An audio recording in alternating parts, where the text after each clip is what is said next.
అధ్యక్ష మా డిమాండు ఏదైతే డిఐసి మీద ఉందో దాని మీద చర్చ జరగాలన్నాం. నేను ఒక విషయాన్ని తమ దృష్టి తీసుకొస్తాను.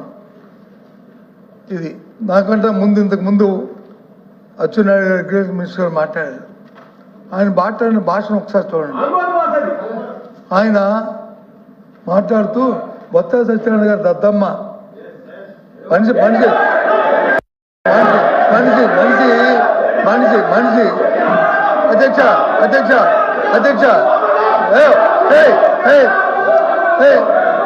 అధ్యక్ష అధ్యక్ష మనిషి మనిషి మనిషి పెరిగితే బుద్ధి రాదు.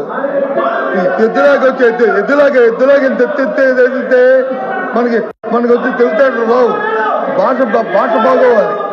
ఎవడు దద్దమ్మో ఎవడు అమ్మోతులాగా ఉన్నాడు ఎవడు పరిపాలన చేస్తాడు, ఏ రైతులు వచ్చి ఎరువులు లేక వస్తున్నారు, ఏ రైతులు ఇబ్బంది పడతారు రాష్ట్రంలో.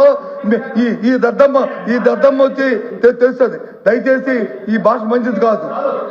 ఈ సభలో శాసనసభలో మంచిది కాదు. ఆ వర్డ్స్ విత్డ్రా చేయండి. ఏంటి ఇలాంటి భాషలు ఆడడానికి గౌరవంగా మాట్లాడి నేర్చుకోండి. డిఎస్సీ మీద మాకు జరగాలి. అంతేకాదు అచ్చెన్నాయుడు ఎప్పుడు అన్పార్లమెంట్ మాట్లాడదు. అధ్యక్ష మీరు గత ప్రభుత్వంలో విద్యాశాఖ మంత్రిగా ఉండి 5 సంవత్సరాలు